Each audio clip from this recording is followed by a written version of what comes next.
নৱবৰ্ষৰ প্ৰাক মুহূৰ্তত সুৰাপাই চালকৰ বিৰুদ্ধে কঠোৰ হৈছে বঙাইগাঁও জিলা প্ৰশাসনো। বঙাইগাঁও আৰক্ষী আৰু জিলা পৰিবহণ বিভাগে ৰাজপথত চলালে অভিযান। যোগীঘোপাৰ বিভিন্ন ক্ষেত্ৰত আৰক্ষী আৰু পৰিবহণ বিভাগে দুচকীয়া আৰু চাৰিচকীয়া বাহনৰ চালকৰ বিৰুদ্ধে অব্যাহত ৰাখিছে অভিযান। আমি তাৰে কিছু পৰিৱেশ দেখুৱাম খাদেমুল হুছেইনৰ জৰিয়তে।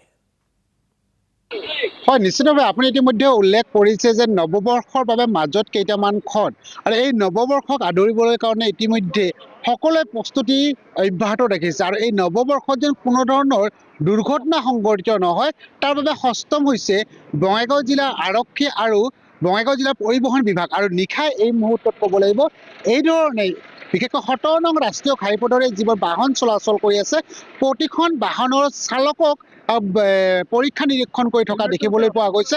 আৰু মোৰ সতীৰ্থ সহযোগী এই মুহূৰ্তত এই দৃশ্যাংশ দেখুৱাইছে যে ক'ব লাগিব অভয়পুৰী সমজিলাৰ আৰক্ষী অধীক্ষক ডক্টৰ অনুপজ্যোতি বৰুৱা ইয়াত উপস্থিত আছে। তাৰ সমান্তৰালভাৱে ইয়াত ক'ব লাগিব বঙাইগাঁও জিলা পৰিবহণ বিভাগৰ কেইবাগৰাকীও বিষয়া ইয়াত উপস্থিত আছে। আৰু ইতিমধ্যে এলকহল টেষ্টিং যিটো মেচিন আছে সেই মেচিনৰ দ্বাৰাই এই মুহূৰ্তত পৰীক্ষা নিৰীক্ষা কৰি থকা দেখিবলৈ পোৱা গৈছে। আৰু মোৰ সতীৰ্থ সহযোগী এই মুহূৰ্তত এই দৃশ্যাংশ দেখুৱাই আছে। আৰু এই মুহূৰ্তত মোৰ সতীৰ্থ সহযোগী ইয়াত দেখিব ইতিমধ্যে নৰনাৰায়ণ সেতুৰ সমীপত এই প্ৰতিখন বাহনৰ চালকক এই ধৰণে পৰীক্ষা নিৰীক্ষা কৰি থকা দেখিবলৈ পোৱা গৈছে।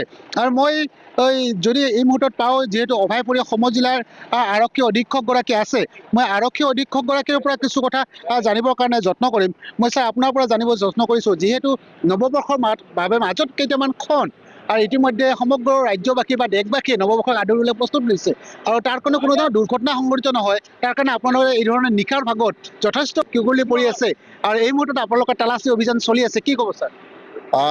হয়, আপুনি সকলোৱে জানো যে সাধাৰণতে যে এইটো ডিচেম্বৰ বা জানুৱাৰী মাহত ঘন কুঁৱলীৰ কাৰণে বা বিভিন্ন ধৰণৰ ধৰি লওক বতৰৰ প্ৰতিকূলতাৰ কাৰণে এক্সিডেণ্টৰ সংখ্যাটো খুব বেছি হৈ যায়।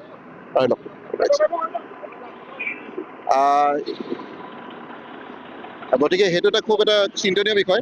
আৰু এই ক্ষেত্ৰত আমি প্ৰতি বছৰে অসম চৰকাৰৰ আমাৰ ফালৰ পৰা আমাৰ যিটো নিৰ্দেশনা জাৰি কৰা হৈছে আমি এনফৰ্চমেণ্টৰ ক্ষেত্ৰত এটা বিশেষ ভূমিকা পালন কৰোঁ।